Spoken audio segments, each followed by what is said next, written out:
Please, I beg you.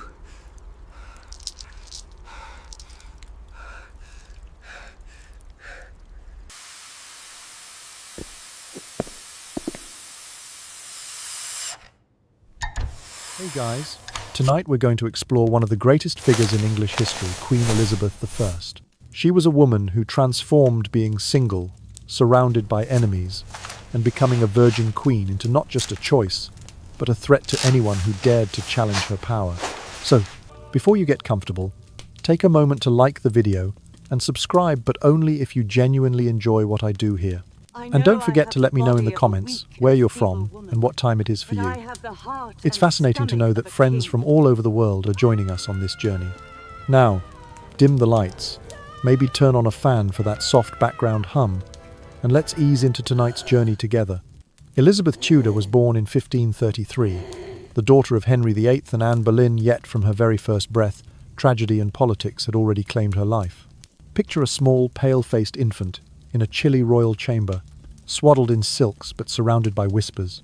Before she was even 2 years old, Elizabeth bore witness to the most horrifying spectacle a child could imagine.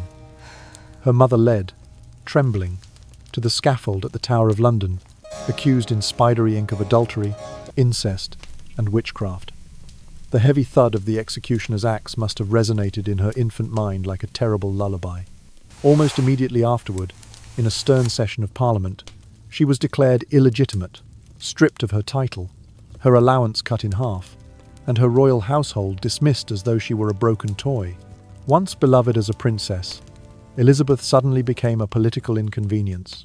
One moment she was addressed as Your Highness, and the next she was packed off to the damp, windswept countryside like a failed public relations campaign. The grand court that once fluttered around her in lace and velvet all but ignored her existence unless, that is, they needed a living reminder of the folly of marriage. And so, tucked in a drafty manor house, Elizabeth Tudor discovered books as her sole companions. Latin and Greek tomes lay open on a small wooden desk. French dictionaries teetered in a precarious pile. Heavy volumes on philosophy and theology guarded secrets she was determined to unlock. By the time she had ticked through each year of her childhood, Elizabeth had mastered 5 languages, but remained utterly mute about her own feelings. If her heart ached, she did not cry. If she was frightened, she did not tremble before her tutors. Instead, she channeled every emotion into study. The crisp declensions of Latin grammar, the elegant verses of Cicero, the austere logic of Thomas Aquinas. With every line she committed to memory, she felt herself grow stronger, more invincible, invisible armor, made of syllables and syntax. When she turned 9, Elizabeth chose for herself a motto in Latin, whispered late at night by candlelight, Video et taccio, I see, and I say nothing. It was her solemn vow against vulnerability, a promise to shield her fragile heart from the venomous intrigues swirling around her. She watched with unblinking eyes as her father's wives came and went, each departure more sudden, more bloody than the last. Anne of Cleves vanished almost overnight. Catherine Howard went from queen to condemned in the space of a breath. From these revolutions of the royal bedchamber, Elizabeth learned 2 essential lessons. Never grow too fond, and never trust a monarch steeped in scandal. Inside the high, narrow corridors of the Tudor court, Elizabeth perfected the art of silence. She greeted Protestant envoys with devout nods. She received Catholic emissaries with respectful bows. In each scenario, her countenance remained calm, her lips barely parted, as though her entire mind lay hidden behind a velvet curtain. To the outsider, she was the demure little girl perched in a corner, reading Cicero by the faint glow of an oil lamp. But behind those dark, thoughtful eyes, she catalogued every face, every whisper, every clandestine gesture.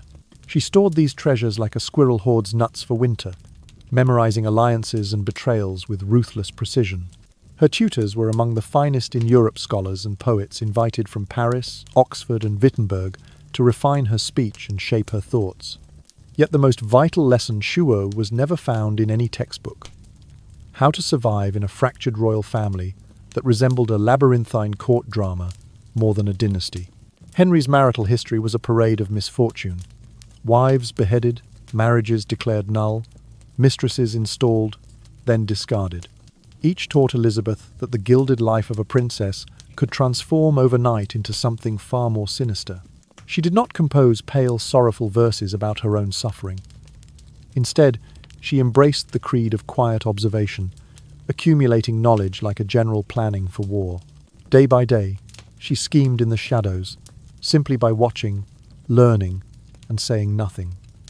Every slight glance from a nobleman, every hushed conversation between councillors, became data for her to analyze. She catalogued motives and ambitions with clinical detachment, forging a mind as sharp as any sword. From her earliest hours, Elizabeth honed a singular gift, the ability to divorce emotion from strategy, to convert pain into political leverage. Even as a child, she cultivated the mystique of the untouchable princess, hiding her inner landscape behind an impenetrable mask. At night, she would sit alone in her small chamber, the flicker of a single candle dancing on the pages of her books, her heart beating steady and slow as she whispered her prayers of resolve. This foundation of intellect and stoicism would carry her through a life beset by peril, imprisonments, plots, religious wars, and threats of assassination. But at the tender age of 13, nurtured by tragedy, sustained by study, Elizabeth had already built within herself an unshakable core of will. When the crown eventually passed to her, she would step into the lion's den, not as a frightened girl in need of protection, but as a sovereign armed with the greatest weapons of all: silence, observation, and the fierce knowledge that she alone controlled her destiny. In that quiet apprenticeship, Elizabeth Tudor transformed from a displaced princess into a master of the royal game, ready for the moment when the world would finally listen to the words she chose not to speak. In the year 1554, a chill wind blew through England that carried not only the promise of spring rain, but also the heavy scent of suspicion and dread. Elizabeth Tudor, then just 21 years old, found herself swept up in the uneasy tides of religious turmoil and political conspiracy. Though she had always stood at the margin, a silent observer rather than an active participant. Yet when Sir Thomas Wyatt rose in rebellion against Queen Mary's planned marriage to Philip of Spain, rumour and fear conspired to entangle Elizabeth's name in whispered allegations. She, who had lived in courtly shadows since childhood, was now summoned no gentle invitation but a summons to the cold stone walls of the Tower of London, where the kingdom's greatest traitors trembled in gloom. Imagine her, stepping through the infamous Traitor's Gate beneath an unrelenting downpour, each drop like a heavy word falling on caged wings. The rain battered her velvet cloak and plastered her auburn hair to her forehead, yet her gaze remained steady. She walked not as a frightened girl, but as one who had learned, in her years of exile from comfort, that calm could be armour. As the gate clanged shut behind her, Elizabeth's heart may have hammered in her chest, but her lips simply parted in a cool, unwavering declaration. She was innocent, and she begged only for the chance to live. Within those damp, echoing chambers, Elizabeth faced a spectrum of psychological torments designed to crush even the hardiest spirit. Guards shoved coarse straw into her cell's corners, allowing rats to scuttle beneath her mattress, their tiny claws scratching in the dark. The rooms reeked of mildew and despair, and she could hear the distant drip of water, the only promise of movement in a place where time itself seemed imprisoned. Interrogators arrived at odd hours, their questions sharp as knives, each answer weighed against silence to break her will. They demanded confession, coaxed tears, threatened death, yet Elizabeth, unlike many noble women broken by fear, did not scream or faint. She did not plead beyond her simple plea for life.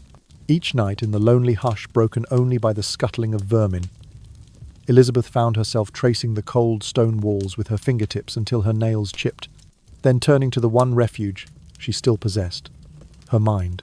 There, she rehearsed her defences, recalled every friendly whispered counsel she had exchanged in youth. And then, almost defiantly, she took a small knife hidden in the hem of her gown, smuggled, perhaps by a sympathizer, and carved her name into the turret wall.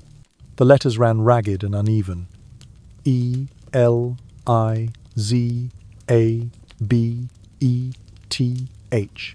like a whispered truth in the dark. It was her silent manifesto. I was here. I did not yield. Months passed in that subterranean world, and all around her, hope withered like flowers in winter. Mary's courtiers paraded evidence, decried Elizabeth's lineage, and insisted on her guilt. But the Queen, herself beleaguered by rebellion and struggling to unite a fractured realm, found no proof sturdy enough to sustain a sentence of execution. And so, when at last Elizabeth was released from her dreadful vigil, she was not dispatched back to court triumphantly, but relegated to house arrest upon a damp estate in the countryside. A pale mercy that offered barred windows opening on windswept fields, rather than the dank walls of a prison cell. In those quiet months under supervised liberty, Elizabeth wandered along narrow dirt paths that skirted muddy pastures, pausing to study the skeletal trees beneath a leaden sky. Her letters from court were few and coded. Her days were spent reading the letters of Cicero and poring over treatises on governance, weaving freshly learned prose into arguments she might one day employ. Each detail of her imprisonment, the squeal of startled rats, the cold damp seeping into her bones, she catalogued in a mental ledger. Every name uttered in whispered accusation, every guard's leer of triumph became data in a vast internal dossier. She understood now that blood ties afforded no safety in politics, that innocence alone could not protect against the relentless machinery of power, and she learned to pack a spare set of dry clothes in a velvet pouch, aware that being cold and wet distorted the mind and dulled the will. Yet, in the weeks before Queen Mary's death in November of 1558, few among the English nobility dared to speak openly of Elizabeth as a successor. To many, she was that young woman who had trodden the damp stones of the Tower's depths, a monarch in waiting whose claim was marred by whispers of treason. And yet it was precisely her unflappable composure, in the face of dire threat her refusal to faint, to plead, or to break that slowly reshaped her reputation. Those who once doubted her strength now saw that she had endured what few could imagine, and emerged only more resolute. When Mary at last drew her final breath, the kingdom lurched on the brink of chaos. The royal coffers were drained, the populace weary of religious persecution, and the threat of civil war loomed large. In those uncertain days, Elizabeth did not linger in anxious hesitation. She gathered her summonable horses, clad in simple yet purposeful riding attire, and rode toward London as though summoned not by courtly decree, but by destiny itself. Along the way, villagers who had once whispered her name in caution now lined the muddy roads to cheer her passing. Priests and reformed preachers alike set aside doctrinal quarrels, offering prayers for her safe arrival. And when she reached the city's gates, she was met not with the tense rigidity of protocol, but with an outpouring of relief, an adulation that rose like a tide from the Thames embankments to the palace balconies. Thus, Elizabeth Tudor, once condemned to the Tower and confined by barbed suspicion, entered London as a figure transformed by fire and exile. The thunder of rain was gone, replaced by the quiet hymns of hopeful crowds. The scars of her imprisonment remained unseen beneath her gowns of rich wool and velvet, but her eyes held a calm fire, a promise that the realm would know a queen who had not merely survived its cruelties, but had mastered them. And so she ascended the throne, not only as a living testament to endurance, but as a sovereign tempered by adversity, ready to guide England through the stormy seas that lay ahead. On the 15th of January, 1559, Elizabeth Tudor at last stepped into Westminster Abbey to claim the crown that fate had long dangled just out of reach. The air was brittle with cold, each breath forming a faint mist that drifted upward toward the lofty vaults. Outside, London's streets were a river of humanity, commoners pressed against curious nobles, all craning their necks to glimpse the procession. A thin crust of ice cracked beneath the hooves of horses and the polished boots of gentlemen in velvet cloaks. No one quite knew whether to cheer or stand in hushed reverence, for the girl who had once walked through the Tower's Traitors' Gate now moved past them as queen. Elizabeth, unaccustomed perhaps to applause that rang honest rather than fearful, let a small, serene smile cross her lips as she emerged from the Abbey's shadowed doorway. She wore a flowing gown of white silk, embroidered with threads of burnished gold that caught the weak winter light like distant stars. Around her neck gleamed a simple string of pearls, no extravagant diadem, but a quiet testament to her preference for substance over show. In that moment she seemed at once ethereal and utterly determined, as though she had gathered every hardship she had endured and folded it into a single vow of survival. Inside the Abbey, the ceremony unfolded in a flurry of whispered confusion. Heralds fumbled with parchment, their voices echoing too loudly beneath the vaulted ceiling. Courtiers, still unsure of protocol, exchanged anxious glances. A few pipers lost their place in the fanfare, sending a wobbly note through the hush. Yet Elizabeth seized this fleeting disorder and made it her own. When the dean offered her the orb and scepter, symbols of temporal power and divine trust, she accepted them with a graceful nod, her hand steady as though nothing in the world could unbalance her now. Her coronation speech, delivered in measured tones that barely rose above a whisper, carried a weight far greater than any shout. "I, Elizabeth," she began, her voice echoing softly through the stone, "have endured much in these years. Loss, exile, suspicion. Yet I stand before you today to pledge justice, to promise stability, and to seek unity for all under my reign." She paused, letting each word sink into the silence. "I make no declarations of creed tonight, nor speak of marriage. My loyalty is to England, and that alone." In that deliberate omission lay her masterstroke. The realm's two great confessions, Catholic and Protestant, leaned forward, uncertain whether to celebrate or oppose. No clear allegiance meant no immediate schism. She had not denied Rome, nor had she embraced the new faith. Instead, she had erected a careful buffer, a space in which she alone would determine the future. Both sides, wary of alienating their new queen, held their counsel close, content to watch and wait. No sooner had the last strains of organ music faded than ambassadors from across Europe flooded the palace gates with offers of marriage. A handsome French prince sent a portrait in a gilded frame. A Spanish envoy delivered a casket of jewels set in emerald and onyx. Swedish dignitaries arrived bearing furs and fine tapestries. Even her own court suggested suitable suitors from the neighbouring dukedoms. But Elizabeth, wise beyond her years, treated each proposal as though it were a diplomatic invitation to a grand chess match. She accepted the gifts, each jewelled collar, each silk-lined glove, yet never granted the solemn nod that would seal a union. In audience chambers lit by wavering candlelight, she conversed in gentle tones, praising the generosity of each envoy, complimenting the artistry of each portrait.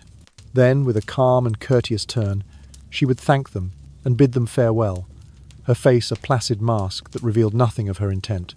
To her, marriage was less a romantic bond than a treaty of commerce, one that must be weighed carefully for risk and reward.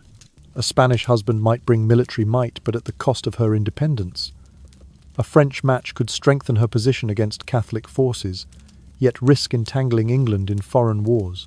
A princely English noble could charm her court, but would inevitably become a rival centre of power. Better, she decided, to remain unattached, to keep every suitor hoping, every king calculating, every courtier guessing.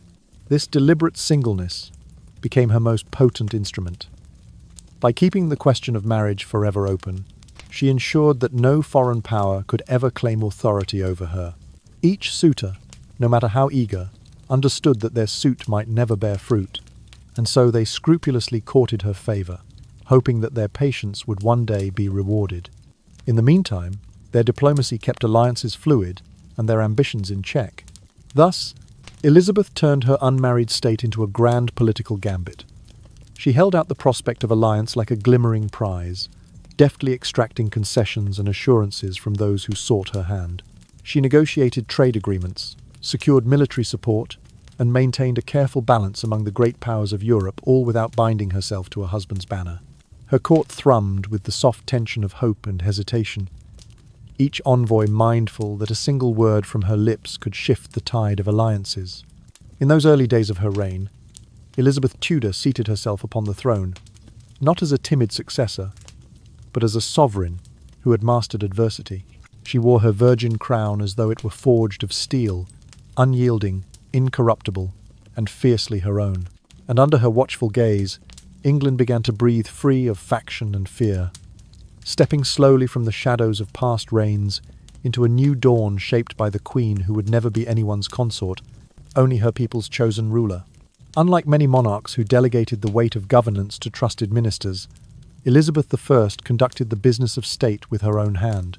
In the hushed, candle-lit hours of the palace, she personally reviewed every dispatch, every treaty draft, and even the precise font size of royal proclamations. There was no proclamation too small for her scrutiny, no letter so trivial that it escaped her eye. When courtiers delivered new policy proposals on matters from alliances abroad to road maintenance at home, she read them methodically, sometimes aloud in the presence of her council, so that every nobleman felt the slow burn of her attention. Her privy council was a motley assembly. Some were unwavering loyalists who hung on her every word. Others were opportunists, drifting from faction to faction in search of advantage. A few were earnest but ill at ease, uncertain how to obey direct orders from a queen. And that, Elizabeth discovered, was itself a formidable advantage. By maintaining a council so diverse in temperament and background, she fostered an atmosphere of polite intimidation. Knights and earls, used to ruling servants and peasants, now found themselves edging forward in Elizabeth's presence, whispering nervously lest they overstep. Elizabeth's favoured strategy was what she privately called the promise half-spoken. She doled out honours and offices sparingly, granting a barony here or a knighthood there, but never with such abandon as to leave her courtiers secure. Each reward felt like a treasure liberated from a dragon's hoard, to be received with gratitude and awe. Invitations to her private presence were similarly rare and always too brief. She might summon an advisor to offer approval of a treaty, only to deliver a measured, "We will consider this further," before dismissing him with a curt nod. Weeks, sometimes months, would pass before the final seal of her agreement arrived, carefully scrawled in her delicate hand.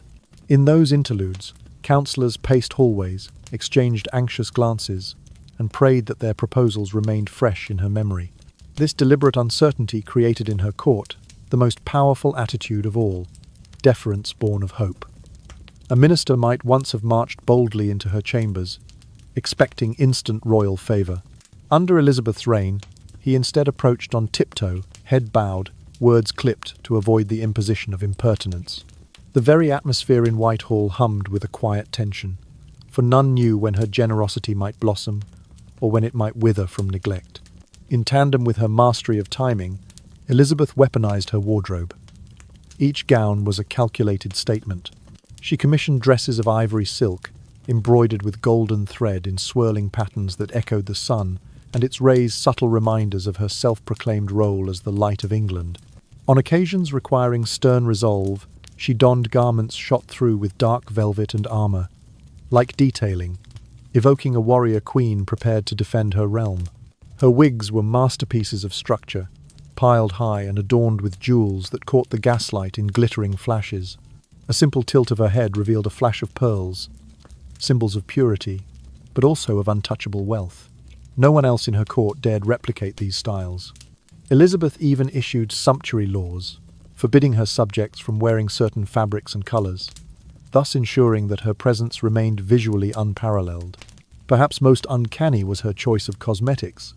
Elizabeth's face, always pale as fresh snow, was achieved through layers of white lead-based powder, a dangerous concoction, no doubt, but one that bestowed upon her an almost otherworldly countenance. In candlelight, she seemed to float rather than walk, her alabaster skin rendered luminous. To her courtiers, she looked less like a living monarch and more like an apparition, ethereal and remote, half goddess and half ghost. It was a visage meant to remind all who beheld her that they stood not before a woman, but before an icon. Yet it was not only in matters of ceremony that Elizabeth acted as a hands-on ruler. She also managed the flow of information with an iron resolve.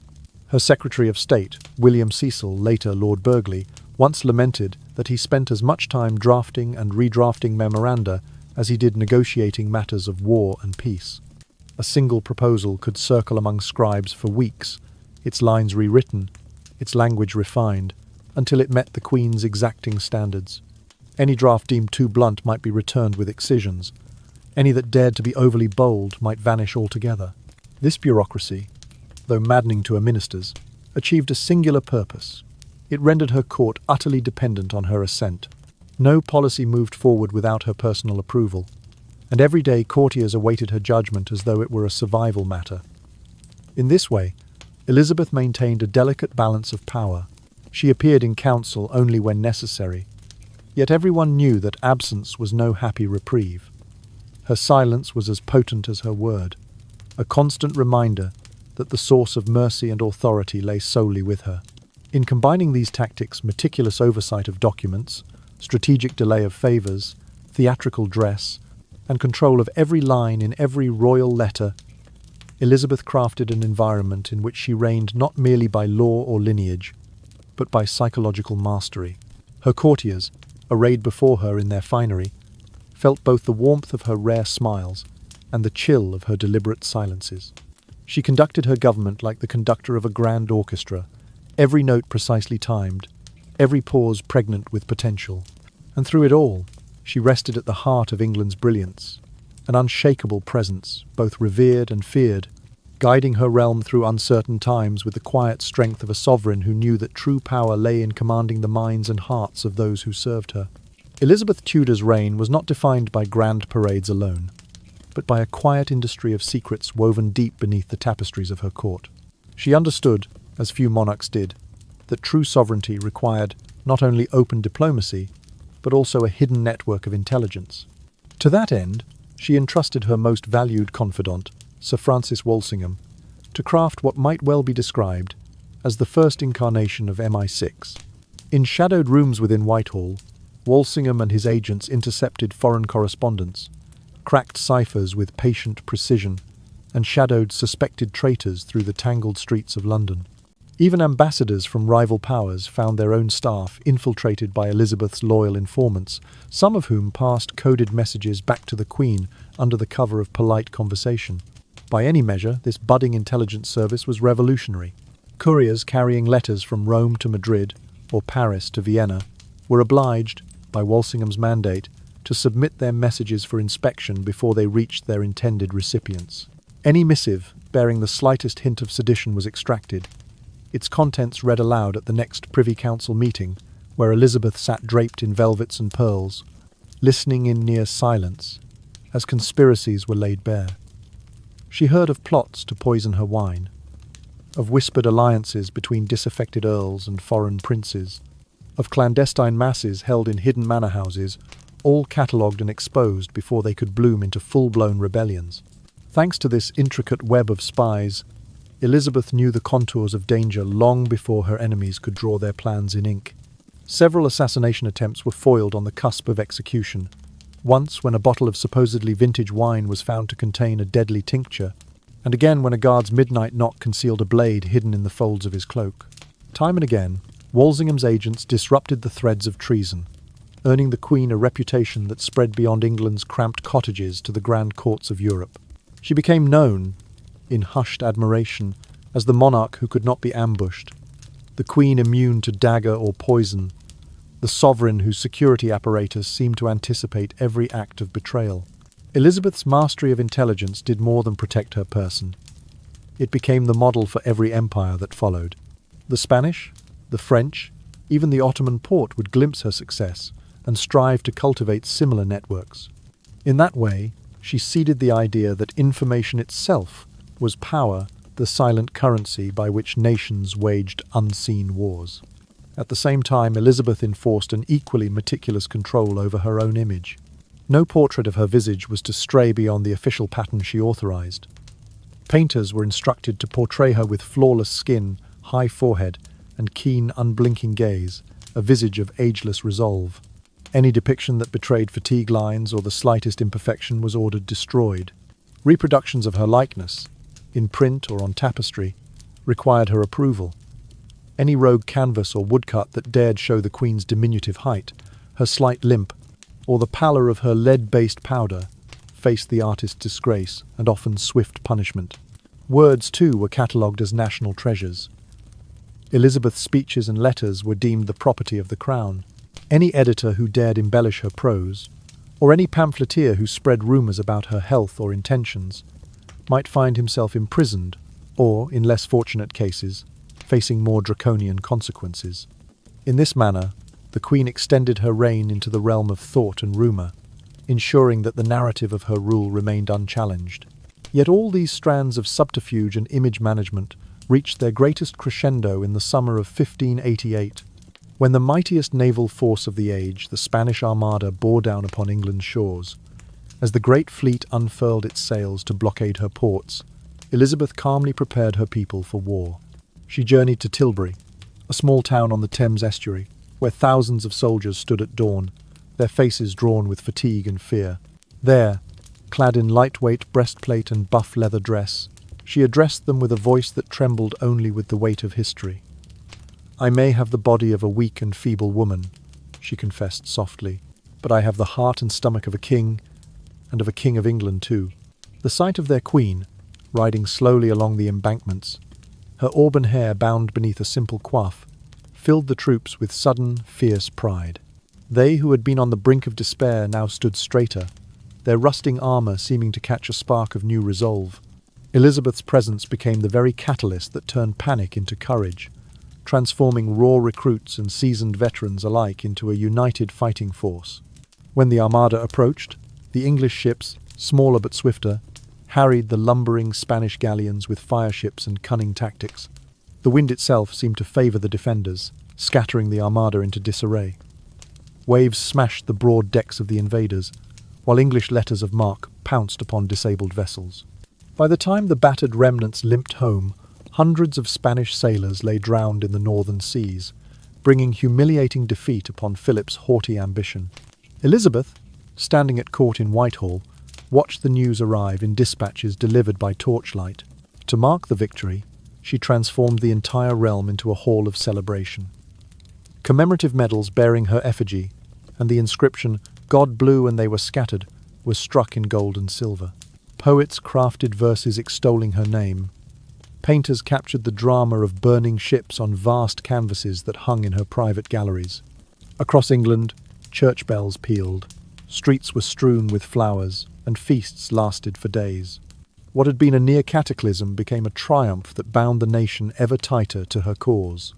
In defeating the greatest naval power of the era, Elizabeth Tudor revealed not only her strategic brilliance, but also her capacity to marshal every resource, sea, land, and mind, on behalf of her people.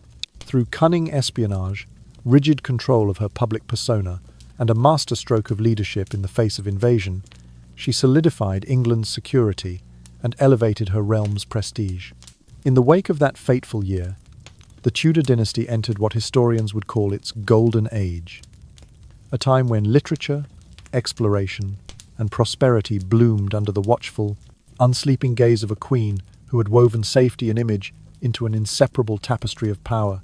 Under Elizabeth I's rule, England drifted into what later scholars would call the Elizabethan Age, a season of culture so luminous that it seemed to glow even in the greyest London fog.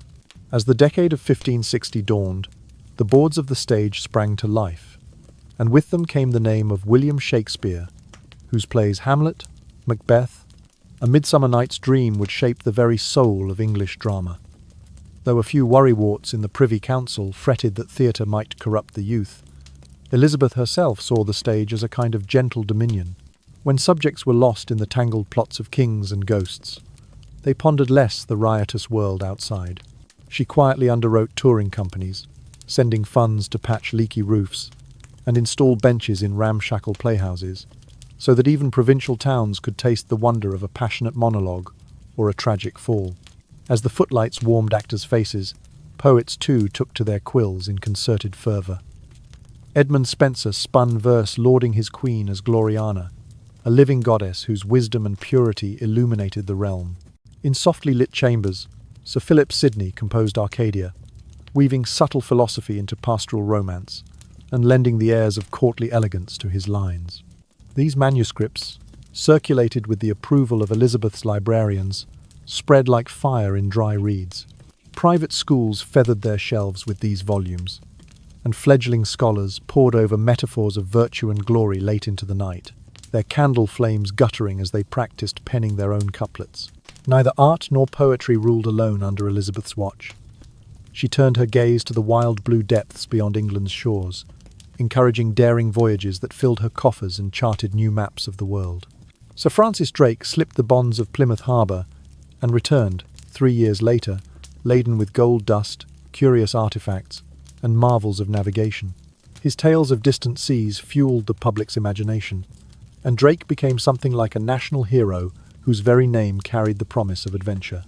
Not to be outdone, Sir Walter Raleigh sketched plans for settlements across the Atlantic, envisioning colonies in North America that would expand England's reach and promise fortunes in tobacco and timber. Though some critics grumbled at the expense, Elizabeth recognized that these expeditions enriched the sciences of cartography and seamanship, and she quietly sanctioned further voyages on the strength of the knowledge they yielded. Throughout these triumphs of art, literature, and exploration, Elizabeth I maintained a singular, unblinking oversight of her realm's message. Every diplomatic letter, every public speech, even the smallest press announcement passed beneath her watchful gaze. Scribes and secretaries submitted their drafts to her personal review, and few dared to deviate from the tone she approved. Thus emerged a monarchy whose public voice was unerringly consistent. Every decree felt stamped with the same authority. Every poem in praise of the Queen bore her subtle imprimatur. Honours and titles were doled out with exquisite selectiveness. A peerage here, a knighthood there, always reminding the nobility that favour was a gift carefully granted, not a right to be assumed. Within the walls of Whitehall, Elizabeth's court became more than a seat of governance. It transformed into a true salon of the mind and spirit. Courtiers gathered in candlelit galleries to hear the latest sonnet, or to examine charts newly drawn by returning navigators. In one chamber, a young scholar might debate Aristotle's ethics. In another, a shipwright might display a brass sextant brought from the New World. These intersections of art, science, and politics gave Elizabeth's reign its unique shimmer. She was, in effect, both playwright and patron, admiral and architect of ideas. And so it was that the Queen's subtle blend of hard power and soft influence bound the nation together. While musketeers drilled on musty parade grounds and ships launched from creaking docks, the life of the mind pulsed invisibly through tavern rooms and private studies. England, once a fractured kingdom torn by religious strife, found unity in these shared pursuits. Theatres echoed with laughter and tears, libraries filled with scrapings of ink on vellum, docks rang with the cries of sailors casting off toward uncharted horizons. All of it rested upon Elizabeth's quiet resolve to merge political authority with cultural stewardship. This living tapestry of creativity and inquiry did not wither when the Queen finally laid down her crown. Long after her presence faded, the spirit of her court continued to animate English architecture, music, and verse. Stately homes were built with galleries intended for verse recitals. Church organs echoed with new compositions. Maps drawn in her era became the basis for future cartographers' work. Even centuries later, scholars talk of a golden thread running from Westminster Abbey to the New World, spun first by Elizabeth's careful hand. Thus, as soft candlelight fell upon parchments, and as ships tacked across storm-tossed seas, England in Elizabeth's time became a stage upon which the whole world watched.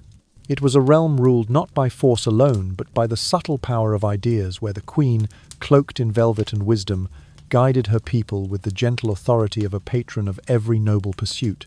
In the hush that followed each public proclamation, one could almost hear the whisper of her guiding maxim, that the truest power lies not only in the might of armies, or the weight of gold, but in the enduring strength of culture, exploration, and a well-turned phrase.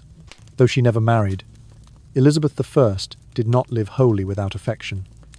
In fact, the closest bond she ever allowed herself was with Robert Dudley, the later Earl of Leicester. He had been her companion since childhood, a constant presence in corridors and gardens, tall and handsome, with a restless intelligence and a hunger for advancement. Over countless evenings in candlelit chambers, they had shared confidences that no one else could claim, and in time the court whispered that theirs was more than simple loyalty. When Dudley's wife died under peculiar circumstances falling down the stairs at court, some said, while others implied darker designs, the rumours grew so loud and persistent that they threatened to drown out every other courtly murmur. Yet Elizabeth, in her gentle, sleepy way, did not recoil. Rather, she drew Dudley closer still, rewarding him with lands and offices that made him one of England's wealthiest nobles, while carefully never permitting a wedding ceremony to bind them in that most final of bonds. Her strategy was subtle. If ambassadors from France arrived in London with anxious hearts, she might send Dudley to greet them with gracious words, his presence meant to soothe and charm. When envoys from Spain passed through her court, she would seat him at lavish feasts, draped in finery that spoke of England's power and prestige. In each case, Dudley played his part as both favourite and enigma, never her husband, yet never far from her side. His ambiguous status became a form of leverage. Would he someday wear the crown? Might her heart compel her to set aside duty for love? These questions hovered in the minds of foreign diplomats, like candles flickering in a draughty hall, uncertain whether the flame would hold or sputter out. For the noblemen of England, this arrangement was both a hope and a headache. Some whispered in dark corners that England could count on a stable royal relationship at last, that the Queen's affection for Dudley would bring unity to a fractious court. Others fretted that Dudley's arrogance and ambition would warp policy, that he would steer the realm toward his own ends rather than hers. More than once, Elizabeth found herself issuing decrees that reminded ambassadors and courtiers alike that her personal preferences did not, could not, dictate the laws of the land. When agents from foreign powers pressed her on the question of marriage, she would lean back on her throne, cloak pooling around her ankles, and murmur with a hint of a yawn, "I have reigned long without bearer of child. What cause have I to hasten such matters now?" In refusing to take Dudley as husband, Elizabeth taught Europe a lesson in the power of no commitment. By nurturing a relationship that was at once intimate and unsealed, she left both allies and rivals suspended in expectation. They found themselves offering her gifts, plotting alliances, and negotiating terms, all in the hope of becoming Dudley's rival or co-conspirator in her affections and thereby winning political favour. Yet each letter that bore Dudley's name arrived only with a courteous note from Elizabeth, promising nothing beyond continued goodwill. Power, she demonstrated, was not diminished by the absence of ceremony.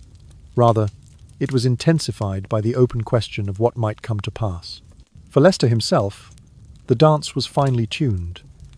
At times, he would bow low before the Queen, whispering assurances of his loyalty, accepting new titles with pale courtesy. At others, he would stand apart, arms folded, allowing the echo of uncertainty to circle the court like a slow, drifting fog. In that space between devotion and denial, Dudley became the living emblem of Elizabeth's sovereignty, the one man closest to her heart, yet never granted enough to claim it wholly. When ministers grew restless, pressing for her to secure the realm with a dynastic marriage, Elizabeth's resolve did not waver. She would remind them of the long years she had already ruled without handing over power to a consort, her voice soft but firm. "I have borne England's throne for years without the pain of childbirth. What need have I now to endure such trials? Better is the certainty of my own mind than the bonds of wedlock." Thus, she reaffirmed that her reign was her own, not the joint enterprise of a queen and her husband. Through her unofficial partnership with Dudley, Elizabeth turned matrimony into a diplomatic tool. By keeping the possibility of closer union indefinitely suspended, she ensured that no foreign prince could rest securely, that every potential suitor remained eager yet cautious. Her court became a stage on which treaties were whispered, embassies flattered, and favours bartered, all under the subtle, ever-present question of whether she might at last seal the bargain in marriage. Yet marriage never came, and that unanswered question became her greatest instrument of negotiation. Allies were drawn toward her, intrigued by the promise of intimacy, while adversaries hesitated, unsure whether to press their demands or risk displeasing a queen whose private affections could prove as perilous as any fleet. In the end, Elizabeth's mastery of the uncommitted liaison with Dudley was nothing short of a masterclass in political artifice. She illuminated for Europe the potency of restraint, that genuine attachment need not lead to permanent obligation, that standing apart could confer just as much sway as binding oneself. By refusing to wed, she underscored her own supremacy over the royal script, proving that the throne's chief occupant need not marry to solidify her power. Instead, she could harness desire itself, channeling it into the machinery of statecraft. In that quiet, unspoken way, she demonstrated a truth as deep and enduring as any treaty: that sovereignty rests not merely in crowns or vows, but in the tantalizing space between promise and refusal, in the gentle power of perhaps, rather than the finality of I do. Entering her 60th year, a stage of life that, in the 16th century, was commonly regarded as the onset of old age, Elizabeth showed no sign of yielding to time's gentle knock. She wore wigs piled high, their curls and plaits so intricate they could house small birds. Her gowns were so heavy that even the strongest nobleman might wince to see how she bore their weight with ease. A thick mask of white lead paint coated her face, lending her features a spectral pallor that made her presence at court all the more uncanny. In tense council sessions, if a courtier spoke out of turn, she might hurl a glove or boot in their direction, and none dared return it.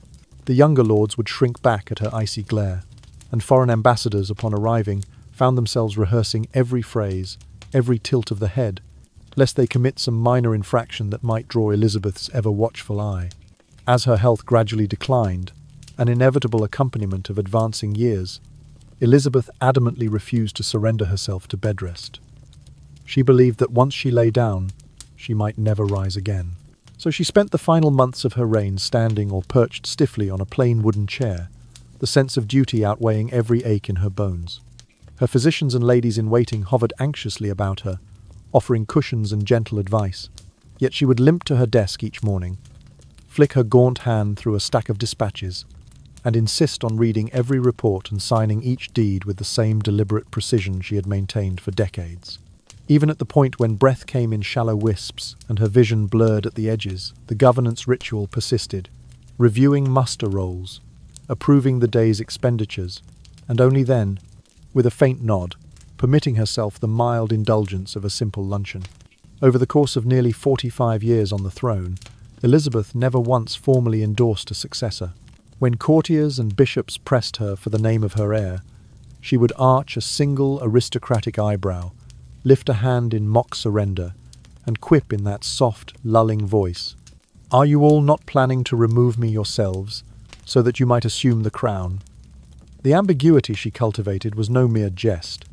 It was a form of statecraft. By keeping the question of succession suspended, she ensured that every nobleman remained vigilant, never slipping into complacency, all the while uncertain whether the call to London might be a summons to council or a summons to coronation.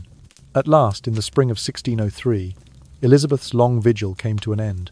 The great Tudor line shuttered with her passing, and her corpse, drained of life but still draped in silks and pearls, lay upon the dais of Whitehall. When asked what legacy she intended to leave, the Queen offered no formal testament of lands or titles, but rather proclaimed shouldered, and voice faint yet resolute, that she left behind a bag of experience.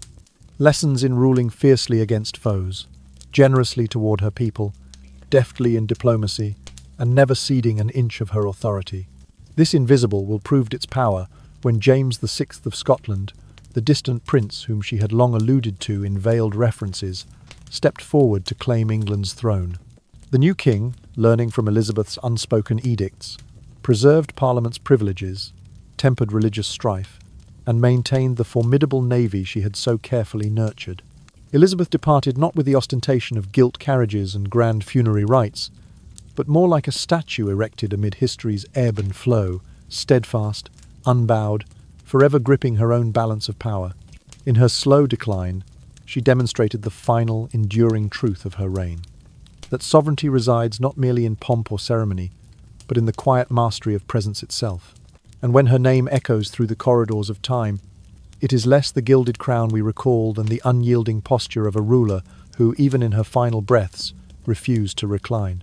One of Elizabeth's most carefully nurtured secrets of power lay in her uncanny ability to transform every minute detail of court life into an image of unassailable authority.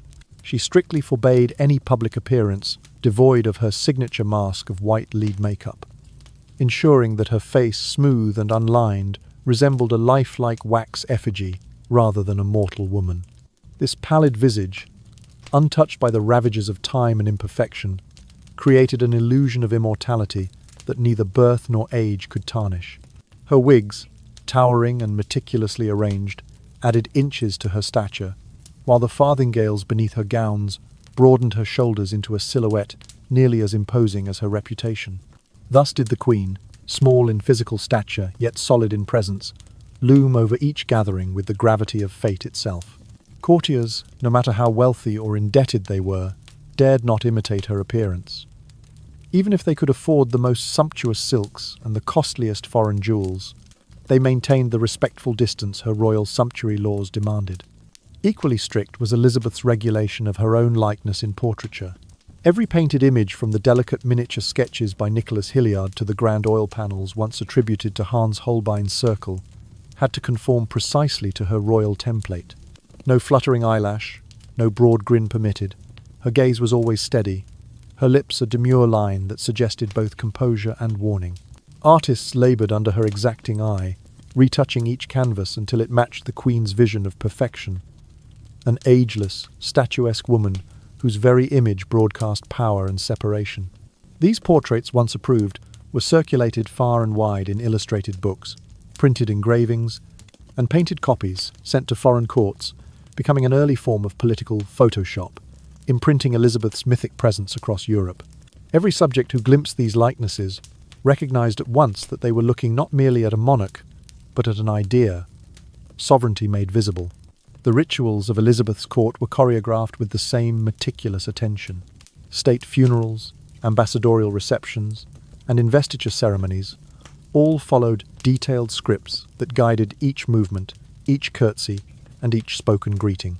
Pages and courtiers rehearsed endlessly in the palace corridors, ensuring that when the day arrived, the solemn procession trumpets heralding the approach, falcon feather plumes atop the gowns, and the slow cadence of embroidered trains moved with stately precision.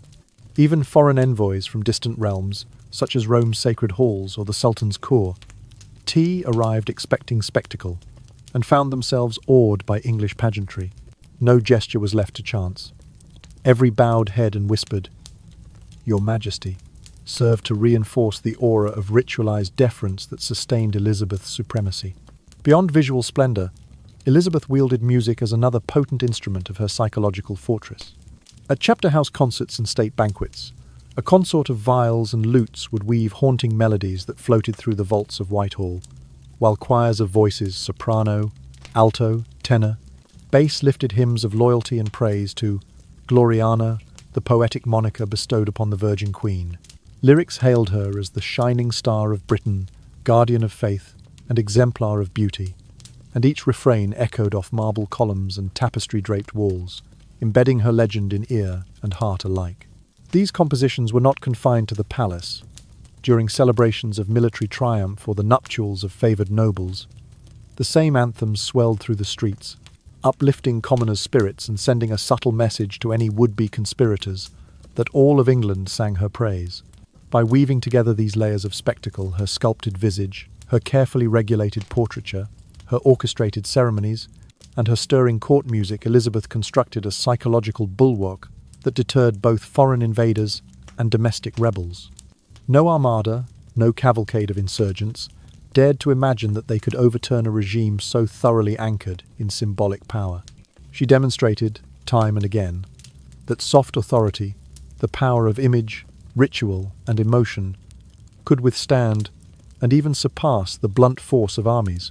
In the hush that followed each procession, in the silence broken only by viol consorts and choir refrains, her subjects and ambassadors alike recognized the truth of her rule, that in every breath of ceremony, in every note of music, and in every flawless brushstroke, Elizabeth I had woven a tapestry of power, so complete that it seemed born not of any one queen, but of the very soul of England itself. When Elizabeth I died, she left behind far more than the Tudor dynasty. She bequeathed to posterity a masterful blueprint for leadership that wove together hard power, naval might, intelligence networks and soft power culture, imagery while guarding her personal independence and mastering the art of diplomatic hesitation. In the hush that followed her passing, her subjects and foreign observers alike would come to recognize 4 lasting pillars of her reign, each one as quietly formidable as the others. First, Elizabeth's vision laid the very foundation for England's rise as a naval superpower. During her 44 years on the throne, her navy evolved from a modest coastal defense force into the Elizabethan fleet that came to dominate the Atlantic.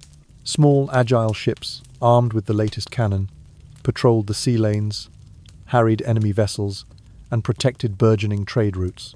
Those same vessels carried explorers westward across the Azores, into the Caribbean, along the coast of North America, planting the seeds of England's first colonies. These footholds, once established, would grow over 2 centuries into the vast network of commerce and colonial possessions that defined the British Empire of the 19th century. What began as daring voyages under Sir Walter Raleigh and Sir Francis Drake matured into a global maritime infrastructure, one in which English merchants, sailors and soldiers would come to ply every ocean, trade with every continent, and ultimately knit together a Britannia rules the waves world order that transformed not only England, but the very nature of global interaction. Second, Elizabeth fostered a cultural renaissance whose echoes still reverberate through literature and drama. Under her patronage, the English stage blossomed into a phenomenon the world had never seen, with playwrights such as William Shakespeare, Edmund Spenser, and Christopher Marlowe elevating the English language to new heights of poetry, philosophy, and human drama. Shakespeare's tragedies and comedies, from Hamlet's existential soliloquies to the midnight revelries of A Midsummer Night's Dream, became the spiritual and intellectual landscape of Elizabethan England. Spenser's epic poetry painted her as Gloriana, the virgin goddess of a new golden age, while Marlowe's bold dramas challenged conventions and probed the darker recesses of ambition and desire. These works circulated in printed quartos and folios, performed in inn-yards and courts alike, teaching generations of readers and audiences to think in iambic pentameter, to savour metaphor and melody, and to see their own lives reflected in the triumphs and tragedies enshrined on the stage. Even now, over 400 years later, scholars, actors, and dreamers across the globe draw sustenance from that spring of creativity, proving Elizabeth's belief that soft power of art could hold unruly hearts and minds more effectively than any decree or edict. Third, the intelligence apparatus she nurtured under the watchful eye of Sir Francis Walsingham stands as the remarkable forebear of modern espionage services such as MI6. Walsingham's network of spies, interceptors of letters, codebreakers, and undercover agents formed a clandestine lattice that penetrated the darkest plots against the throne, whether Catholic conspiracies, assassination attempts, or foreign meddling. This secret service operated with a discipline and discretion unmatched in its time. Missives were opened, ciphers decrypted, and traitors unmasked, well before their schemes could come to fruition. That system not only safeguarded Elizabeth's person, but also set a standard for statecraft that other nations would soon emulate, institutionalizing covert operations, counterintelligence, and cryptanalysis as indispensable tools of national security. The silent footfalls of Walsingham's agents through London's alleys and Europe's courts taught future empires that the unseen hand of intelligence could be as decisive a weapon as any broadside cannon. Finally, and perhaps most subtly of all, Elizabeth's greatest inheritance was a lesson in personal sovereignty. From her refusal to wed to her insistence on overseeing every royal missive and decree, she demonstrated that a ruler need never cede ultimate authority. By deftly employing marital negotiations as diplomatic bargaining chips, courting suitors from Spain, France, and Sweden only to leave them dangling, she kept England's alliances fluid and her own throne unchallenged. Inside her Privy Council, no minister rose too far beyond her favour. Rewards were doled out sparingly, demands answered after calculated delay, and every supplicant learned that their queen's goodwill was as precious as it was unpredictable. In this way, Elizabeth taught that true power lay in maintaining one's independence, in mastering the art of deliberate ambiguity, and in ensuring that no one ever spoke or acted without the thought of her silent gaze. There are, of course, shadows to that legacy: her harsh measures against Catholic dissenters, her strict sumptuary laws that reinforced social hierarchies, and the loneliness of a life lived always on guard. Yet history has judged that the gains far outweighed the costs. Elizabeth I transformed a beleaguered island into a beacon of wealth and innovation. She forged a cultural identity that endures in every reading of Shakespeare's verse, and she built systems of naval command and secret intelligence that underpinned Britain's global preeminence for centuries to come. In the hushed corridors of Westminster Abbey, where her coffin rested beneath a simple tomb, and in the bustle of the Thames-side docks where her ships once set sail into the unknown, Elizabeth's presence lingers still. Her reign, a tapestry of force and finesse, remains one of history's most compelling testimonies to the power of a single sovereign to reshape the destiny of a nation and, in so doing, to offer each subsequent generation a blueprint for leadership that combines the steely resolve of hard power with the subtle grace of soft influence. And so, even as the last candles gutter in the royal chapels and the minstrels of Whitehall fall silent, her stratagems and her stories continue to whisper across the ages that true authority belongs to those who master both sword and sonnet, both shadow and spotlight, and who never relinquish the reins of their own destiny. And now, having followed the dramatic and powerful journey of Queen Elizabeth I through every twist and turn of her reign, we are about to venture into a less often mentioned but truly chilling aspect. 10 horrifying truths about Elizabeth I that not everyone knows. These anecdotes reveal an extremely dark side behind the Virgin Crown, where power was defended through vicious plots, psychological torture, and ruthless schemes of destruction. Brace yourself, for each upcoming truth will send shivers down your spine whenever her name is spoken. Terrifying truth number 1. The execution of the secret lover. Under the flicker of pale yellow torchlight in the stillness of a midnight atmosphere, the tale of Robert Devereux, the Earl of Essex, still sends shivers down one's spine. Elizabeth Tudor, celebrated as the Virgin Queen, was scarcely expected to order the slaughter of her most trusted confidant. Essex, a royal favourite cherished beyond measure, had been Elizabeth's closest friend throughout the decade of 1590. Beneath their affectionate veneer lay a fierce thirst for power. He dreamed of ruling England himself, believing he could supplant her throne. In the year 1600, Essex masterminded a rebellion, conspiring to overthrow the crown, a treason so grave it brooked no mercy. When rumours of secession and insurrection reached the Queen's ears, her heart tightened in anguished betrayal. It was not merely political treachery, but a personal wound, for the one she loved most had plotted her downfall. Rather than grant him a quiet death in obscurity, Elizabeth chose to display her authority through a public trial at the Tower of London, a place that had witnessed the executions of many royal figures. Essex, once lavished with opulent estates, jewelled ornaments, and exalted titles, now faced unrelenting justice. On February 25, 1601, thousands of Londoners pressed against the cold stone walls to witness the horrifying spectacle. Chroniclers estimate over 5,000 people stood shoulder to shoulder, the wind stilled only by the hush of anticipation, ears straining to catch the rustle of long cloaks and the bone-chilling groan of the swinging axe. Amid swirling mist, each candle flame trembled like a heartbeat waiting to be snuffed out. When the blade descended, Essex uttered a faint cry and fell silent. His life ended in a single, brutal instant. That grim scene seared itself into the memory of every witness and most of all into Elizabeth's mind. As her lover's lifeless body was draped in black cloth and incense smoke curled through the air, she dared not lift her gaze to the heavens, instead staring intently at the fallen traitor. Though a cold wind whipped through her regal robes, her heart burned with righteous fury and steely resolve to maintain her throne. Her health, already waning with the years, did little to deter her from remaining visible to the public as long as possible, to demonstrate that anyone who dared betray her would pay with blood and breath. News of Essex's execution echoed across Europe. Envoys and diplomats carried the dreadful account back to Paris, Madrid, Rome, serving as a stark warning. Do not underestimate the power of the woman who wore the Tudor crown. In the depths of night, as wind whispered along ancient stones, the story of Essex reminded future generations of a harsh truth. Love and power cannot always coexist. This was the final blow to any hope of personal reconciliation, and the clearest admonition, an enduring lesson in authority and the horror hidden beneath the Virgin Queen's crown. And now, drifting from the cold steel of the executioner's axe to a darker corner of Elizabeth's rule, we arrive at another chilling method she perfected in silence. Terrifying truth number 2. The damp dungeon and psychological torture. In the hush that follows a storm, one might almost hear the drip of water on mossy stone, and in such settings Elizabeth I found her most insidious tool of control.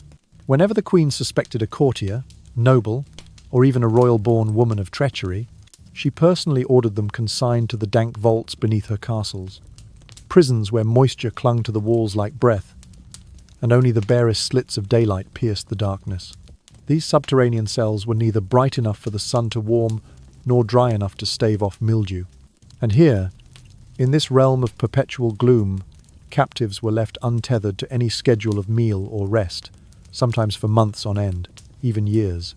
Imagine a soul confined to an underground chamber where each breath tastes of cold, mud, and rotting plaster. No lash of the whip, no clank of iron shackles marked their suffering. Instead, they endured the pure torment of solitude. Day after day, guards slid beneath the cell door a crust of stale bread and a cup of foul, murky water, then vanished back into the corridors of stone.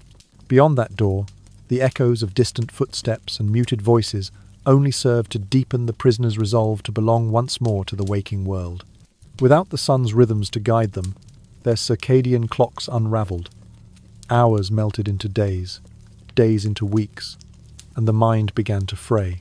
According to court annals, Mary Stuart, Queen of Scotland, once found herself confined in such a wet cell at Buxton under Elizabeth's orders before her public execution. Though her body emerged unharmed by steel or rod, the relentless isolation and bone-chilling dampness shattered her will. Over time, Mary confessed to plots she had never conceived, simply to silence the ceaseless questions from unseen interrogators. Others perished quietly from infections and respiratory ailments that claimed them faster than any blade, their cries muffled by the thick stone walls.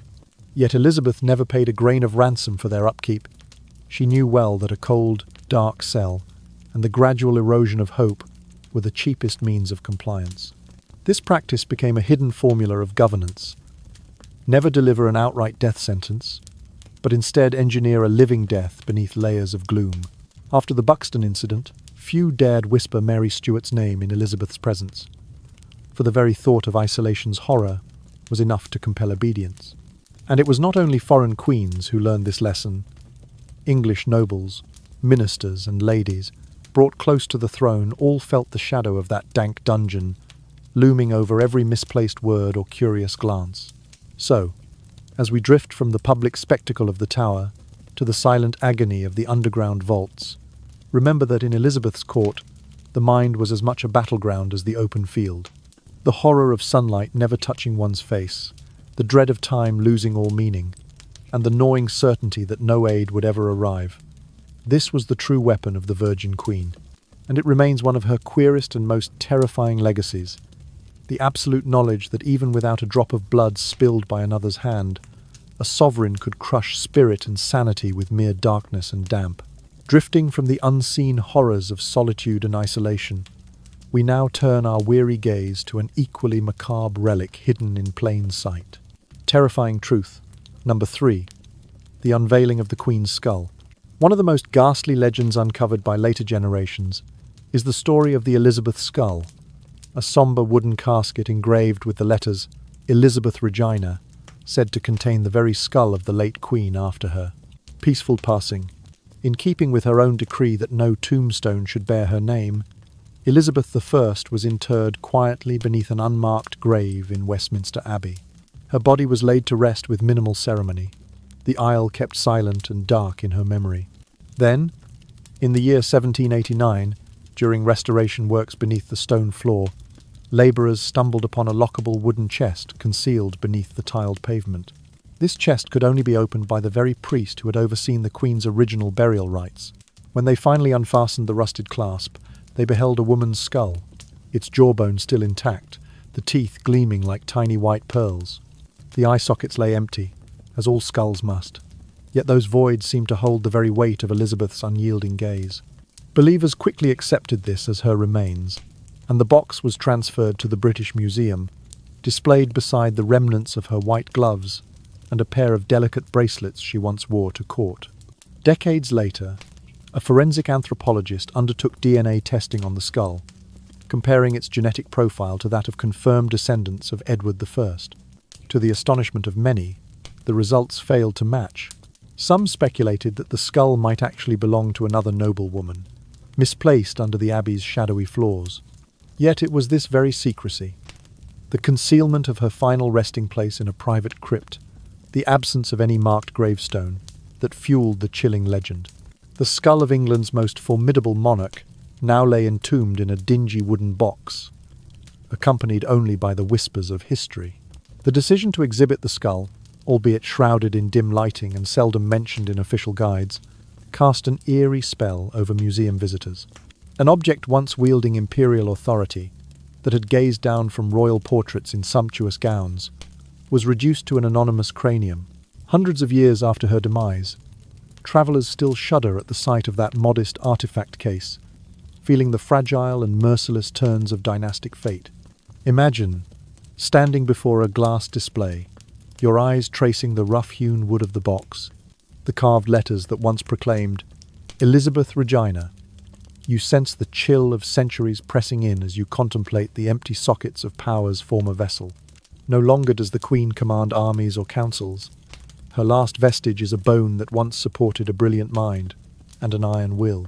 The hush in the gallery seems unbroken, carrying the echo of a sovereign who once declared, I have the body of a weak and feeble woman, only to reveal in death that her bones too command reverence.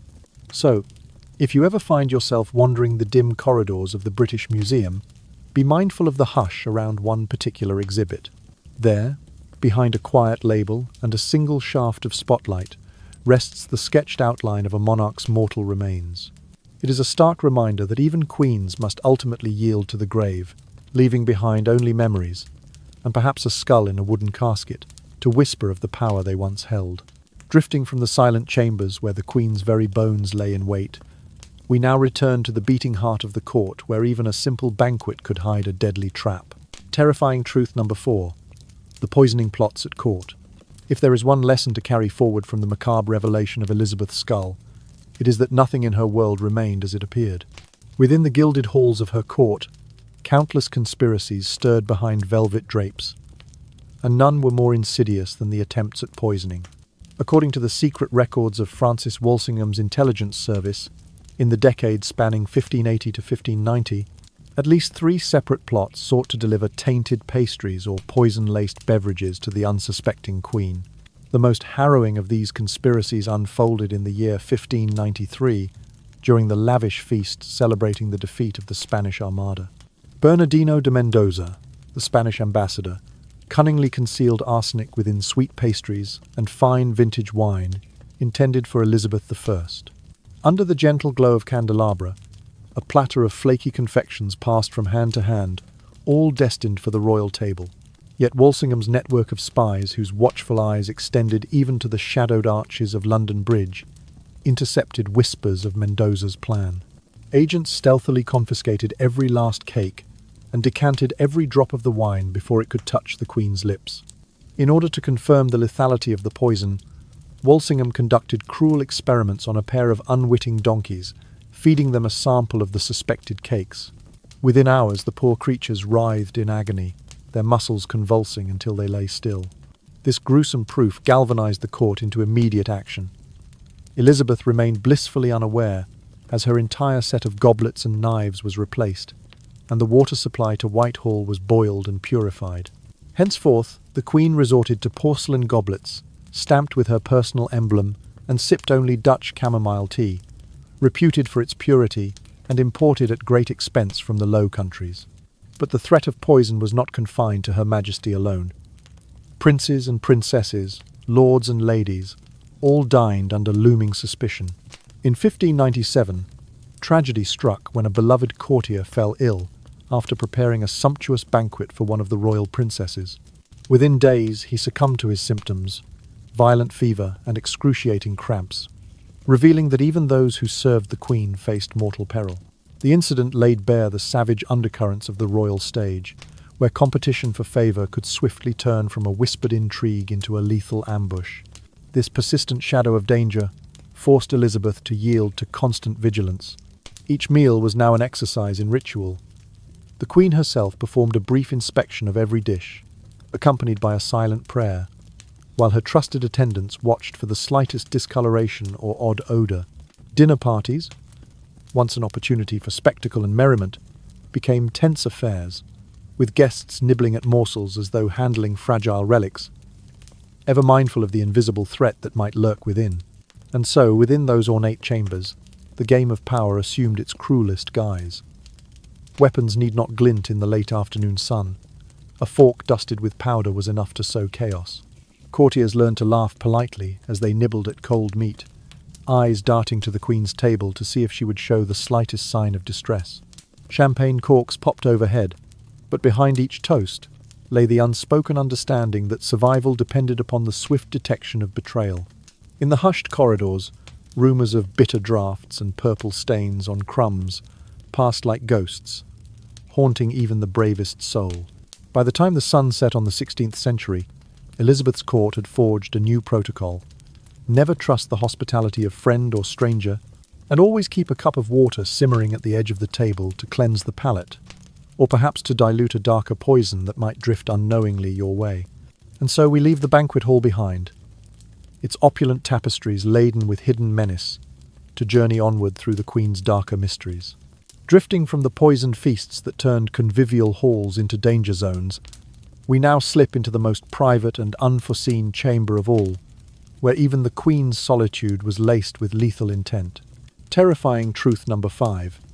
The cyanide, soaked bath conspiracy. In the aftermath of those chilling schemes at the royal table, one might imagine there was nowhere left for intrigue to hide. Yet, Elizabeth I reserved her most elaborate precaution for the sanctum, where she shed her regal robes and sought a moment's repose. Her personal bathing chamber at Whitehall Palace was encircled by sentries and accessible only to a handful of her most devoted ladies in waiting. No architect, artisan or courtier dared enter without direct invitation. And so, centuries slipped by before a curious scholar revisited the original blueprints and made a bone-chilling discovery. Beneath the inlaid marble tiles of the tub's foundation lay a concealed network of pipes, 2 discrete circuits running parallel like silent sentinels. One carried fresh water, the other channeled away refuse. But between those benign conduits lay a hidden third line, its purpose inscrutable to all but the architect who inserted it. It was capped, sealed, and utterly invisible to every cautious eye. When 20th century chemical experts managed to extract a minute sample of the residual liquid still clinging within that secret tube, the findings were gruesomely precise. Traces of cyanide, the same nerve toxin so deadly it could kill in an instant.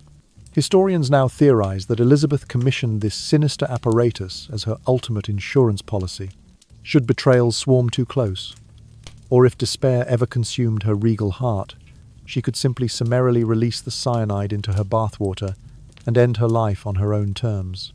The notion that a sovereign would prepare for such a final act of self-destruction in the confines of her most private retreat is enough to unsettle the steeliest mind. Yet archival fragments buried in the royal papers corroborate parts of this dark tale. A secret warrant bearing the Queen's faint signature, authorizing the import of pure cyanide from Spain, where poisoners had long mastered its refinement. No record ever indicates that Elizabeth contemplated suicide in earnest. Still, the very existence of this clandestine plumbing system reveals the depth of her vigilant paranoia. She would brook no betrayal. Even as she stood at the apex of power, she anticipated death as a potential final adversary. By embedding a death trap in the chamber where she sought refreshment and repose, she ensured that the last decision, should it come, remained hers alone. Imagine the silent click of a brass valve concealed behind the marble, a single twist sending toxin cascading into the steaming waters. In that moment, the sacrament of the bath, once a reprieve from the world's weight, would morph into a tomb. The thought clings like dampness to the mind. The Queen of England, garbed in pearls and velvet by day, but at night potentially steeling herself in that eerie sanctuary, a hidden mechanism at her fingertips. Visitors to the ruins of Whitehall now tread lightly near the site, believed to house this morbid contrivance. Underfoot, the stones might still conceal the grooves of those pipes. No guidebook mentions it, no plaque marks the spot. But to those who know the legend, the very memory of Elizabeth's cyanide conduit becomes a haunting echo of her absolute command, even over the manner and moment of her own death. Thus, in the end, the Virgin Queen's vigilance extended beyond armies, plots and poisons at court. She seemed to trust no power greater than her own will, not even fate. And it is this final revelation, the concealed cyanide-soaked bath, that paints her legacy in the darkest shades of caution and control. Drift now from these corridors of mortality, carrying with you the hushed dread that even solitude bore the mark of her formidable reign. And now, having explored the hidden cyanide conduit beneath her bath, our weary journey leads us back into the dazzling yet deadly realm of Tudor ornament. Terrifying truth number 6. The poisoned pearl. Murder via jewellery. After uncovering the Queen's secret cyanide-infused sanctuary, one might imagine that no trinket in her court could be trusted. Yet, in the late 1580s, even the glittering baubles meant to adorn Elizabeth I concealed the most insidious of threats. Among her closest attendants was General Bess Swinnerton, a steadfast aide who served at the Queen's side through countless intrigues. One cool autumn morning, Swinnerton accepted a gift, a delicate pearl pendant from an unidentified Italian nobleman. The tiny lustrous orb at its centre glimmered with promise, but within days, the loyal courtier lay convulsing on the cold stone floor of her chamber. Initially, Swinnerton complained of dizziness and profound fatigue. She strove to steady herself, but soon the episodes grew violent. Muscles spasmed uncontrollably, and her breath came in strangled gasps until she collapsed, never to rise again. Alarm rippled through the palace. The Queen's own physicians insisted upon a close examination of the fatal pendant.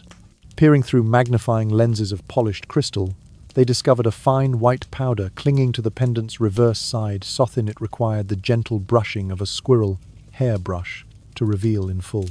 In accordance with 16th century pharmacology, they recognized this dust as a refined form of arsenic, a colorless, odorless nerve toxin easily absorbed through the skin. The revelation sent shockwaves through Westminster.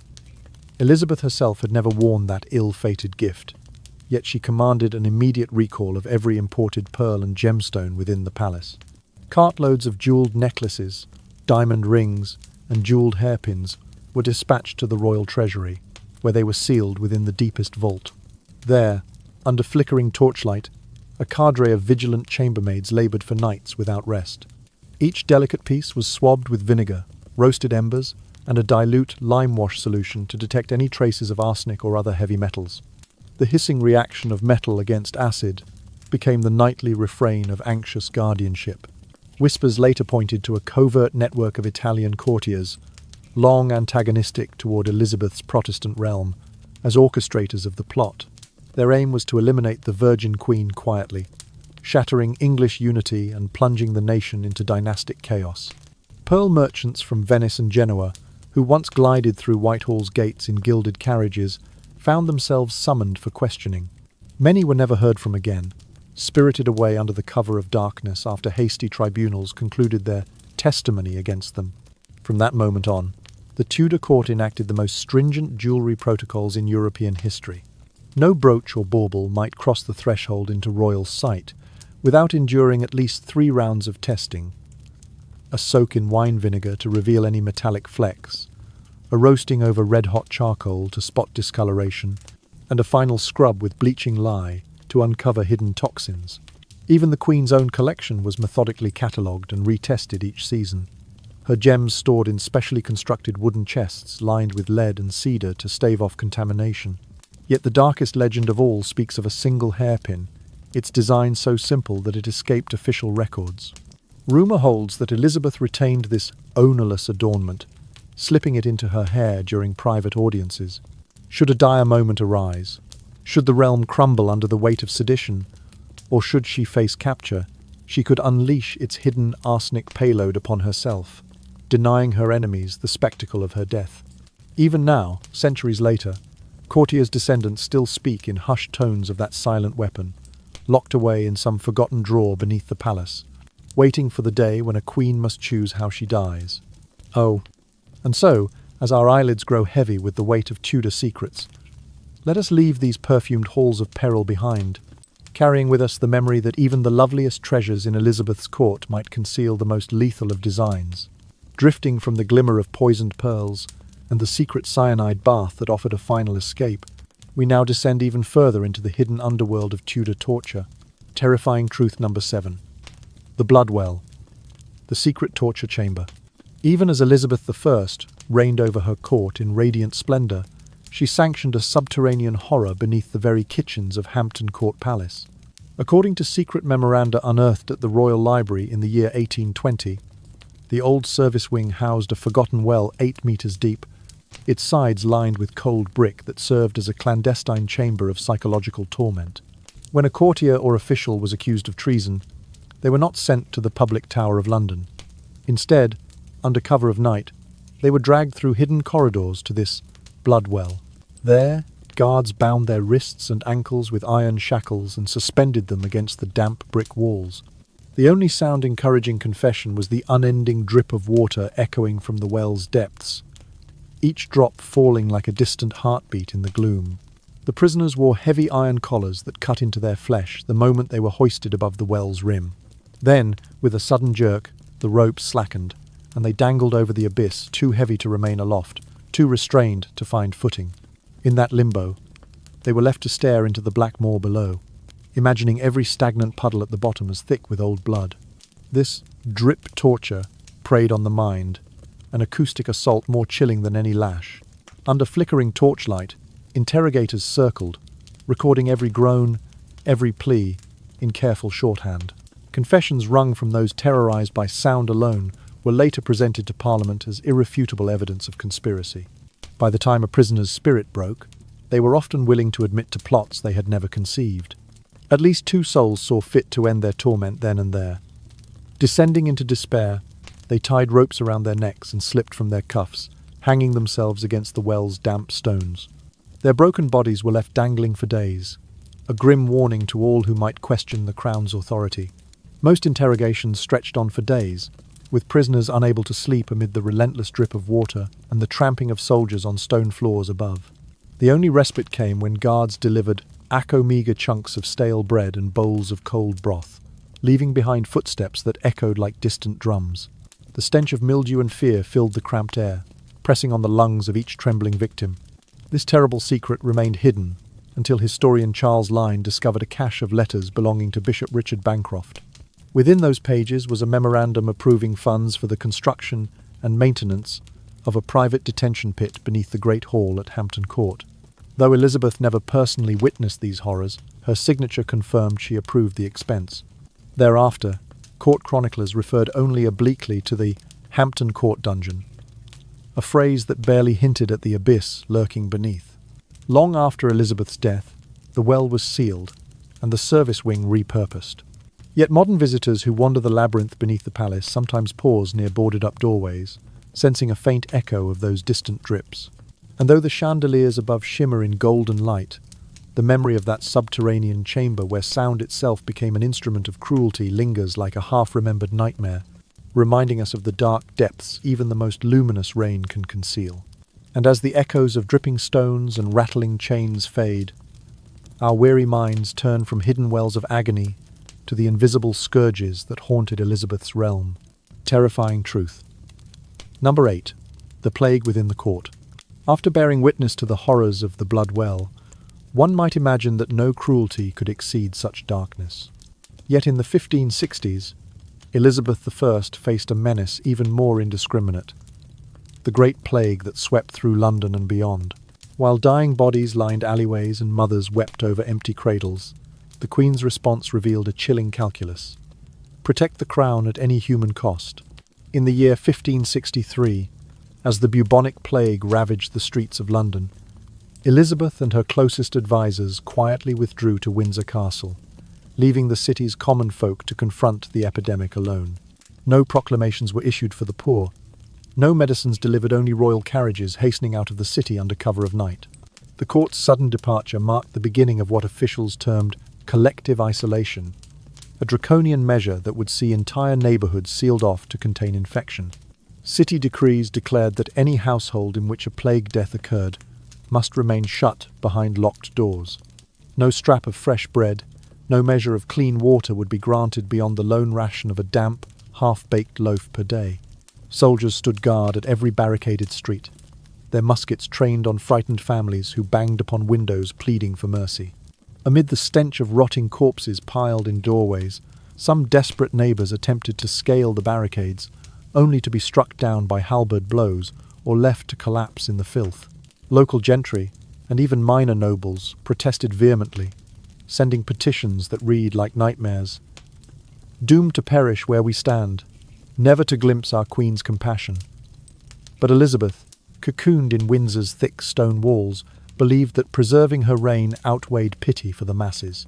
From her lofty vantage, she watched bulletins tally the dead, confident that this ruthless quarantine would spare her court the ravages of disease. As the weeks dragged on, the death toll climbed inexorably. Parish registers recorded nearly 2,000 souls claimed in little more than 8 weeks. Westminster Abbey's ledgers list dozens of names simply marked "gone," without funeral rites or whispered prayers. Beneath the streets of modern London, the ancient sewers still hide skeletal remains, victims entombed alive by orders of crown and council, their voices never heard again. Meanwhile, Windsor's corridors echoed with laughter and music, the plague's horrors kept at bay by iron gates and loyal guards. Courtiers danced at masked balls, oblivious to the suffering beyond the castle moat. Elizabeth, though her heart surely quivered at news of each new outbreak, maintained her nerve. She issued orders that no servant from the quarantined wards might approach the royal apartments.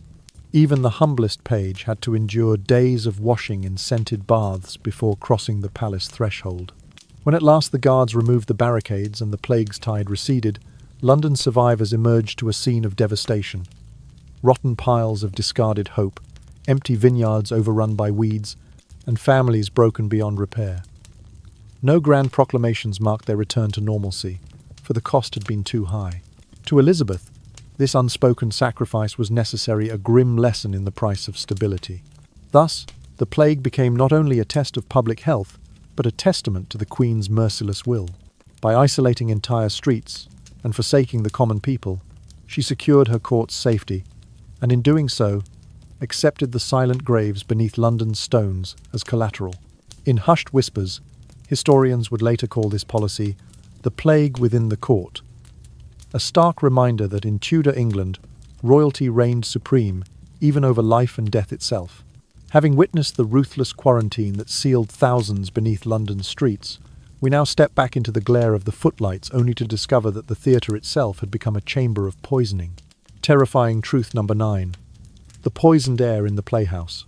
After the chilling isolation of plague wards, one might expect the public theatre to offer relief and merriment.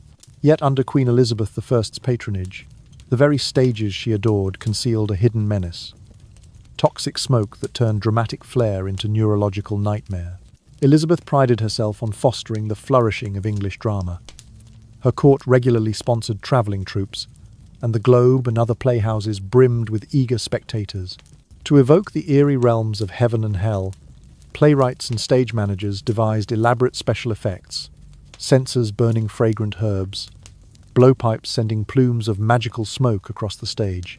Yet in the late 1580s, court chemists discovered that many of these aromatic mixtures contained tetrachloride of mercury, a highly volatile compound, unseen and odorless in its most potent form.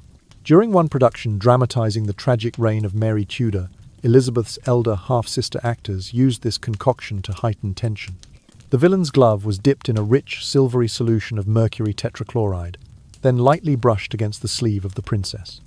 As the acidic vapors filled the theatre vault, the audience gasped in awe at the shimmering cloud that billowed across the footlights. When the final curtain fell, however, applause turned to dismay. By the next morning, both leading players awoke, with violent neurological tremors, hands and arms shaking uncontrollably, legs buckling beneath them at the slightest movement. Their voices, once strong, quivered in terrified whispers. Worse still, those seated in the front rows complained of burning eyes, hoarseness, and brief episodes of blurred vision and dizziness. In hushed circles, they spoke of phantom flames licking at their faces, and of nightmares filled with writhing serpents. Alarmed, Elizabeth's physicians and the Master of Revels launched an inquiry. They found that residual mercury had permeated not only the painted backdrops but also the heavy damask curtains and wooden flooring. Each slow exhalation from the actors, and every gentle breeze from hidden bellows, spread lethal fine droplets, depositing on every surface. Night after night, an unwitting swath of theatre-goers, servants, and even the Queen's own pages breathed in enough neurotoxin to induce temporary paralysis and, in some cases, lasting neurological damage. One court physician, Master Tobias Fenton, penned a private memorandum to Elizabeth detailing the tremulous afflictions, haunting the stagehands, and pleading for urgent reform. He described the telltale metallic sheen that clung to costumes, the soft footfalls of mercury vapors drifting through candle-lit aisles, and the silent cruelty of an effect that promised wonder but delivered horror. Disturbed by these revelations, Elizabeth issued an edict banning all mercury-based theatricals. Her order replaced the toxic brews with safer incense imported from the Ottoman lands' sweet myrrh and frankincense intended to evoke otherworldly mists without injuring throat or brain. Yet word of the poisoned theatres spread faster than any official reprieve. Londoners spoke in trembling tones of crowded balconies emptied by convulsions, of patrons stumbling into the damp night air, gasping for breath. Even clandestine performances in private chambers could not escape suspicion. Actors found themselves scrubbed raw in vinegar baths, their costumes trained to test every bolt of velvet and strip of lace for telltale residue. And though the court boasted that no further poisonings occurred, the legend of the playhouse's secret death fog endured in tavern gossip and moral sermons alike. Into the hush of closing time, weary Londoners would whisper, "Beware the footlights glow, for beneath the glamour may still lurk a silent, invisible dread." As the last echo of toxic theatre smoke fades from your mind, let your eyelids grow heavy once more, for our final dread awaits in the hush of courtly superstition. Terrifying truth number 10. The curse of virginity. In the somnolent corridors of Whitehall, beneath the chandelier's dim glow, Queen Elizabeth I nurtured the legend of her perpetual maidenhood, a political talisman as potent as any sword. Yet few realized that the Queen believed a darker magic lay behind her chastity, a family curse upon the Tudors, should she ever relinquish the supreme state of virginity. Thus, in a whispering decree, she outlawed every gift suggestive of carnal intent, silken robes that clung too closely, exotic oils that stirred desire to safeguard her reputation and her realm. By the close of 1599, Sir Christopher Hatton, once considered the most likely husband consort, inadvertently dispatched a shipment of gossamer Italian velvet to the palace. The very thought of those diaphanous folds brushing the Queen's skin enraged Elizabeth. She seized the fabrics at once. Had Hatton confined to the damp, mouldy dungeon beneath the castle her infamous wet cell, and accused him of plotting to defile the royal bloodline. For 2 long years Hatton was barred from court, his stipend withheld, though his earldom remained as bitter compensation. Elizabeth's faith in this mystical edict ran so deep that she employed her chambermaids as guardians of her purity, forbidding even female physicians from too intimate an examination. Court rumour held that on her birthday each year, she would take a sharp knife and, in a ritual vow of unbroken chastity, inscribe Virginia Regina upon her palm, the tiny wound bearing witness to her unwavering oath. It was said that only by her own fresh blood could the curse be kept at bay. When unsettling whispers spread that the Queen might suffer a hemorrhage, panic seized the palace. Healers were summoned with urgency to staunch the unseen flow, and heavy drapes screened her bedchamber so no maidservant might dare mention the dreaded word virginity, lest the mere reminder unleash the ancient curse. Night after night, courtiers stood vigil outside her doors, half asleep, half fearful, knowing that to question her purity was to summon ruin upon the Tudor legacy. This obsession with the Virgin Queen's chastity metamorphosed into the most fearsome instrument of her authority. Any noble bold enough to hint at marriage or romance faced instant suspicion of depraved intentions, loss of royal favour, or worse, secret exile to those damp cells where despair gnawed at the spirit more fiercely than rats at the bones. In manipulating this spectral threat, Elizabeth governed not only hearts but minds, turning love and companionship into battlegrounds for control. Even centuries later, the haunting image of the blood-scribed oath lingers in history's gloom. The curse of virginity transformed into a chilling tool of statecraft, a whispered legend that the Tudors would crumble if their sovereign ever broke her vow. And so, the legend of the Virgin Queen endures an emblem of icy resolve and mysterious power, a shiver down the spine of every who recalls that in Elizabeth's England, purity was more than personal virtue. It was the very fulcrum of life and death, in a kingdom built upon superstition and steel. And so, through tonight's journey, we have stood in silent awe before the horrifying truths hidden behind the Virgin Queen's crown. These 10 profound secrets are not merely historical tales recreating a dark chapter of the Tudor court, but they also evoke many lessons, values, and messages that can be applied to modern life. First, today's video helps viewers recognize that power, however majestic, always conceals its shadows. From the betrayal of a confidant to a plot of poisoning, from psychological torture in dank dungeons to the superstitious dread of the virginity curse, these details remind us that, in the workplace or personal relationships, things are not always transparent.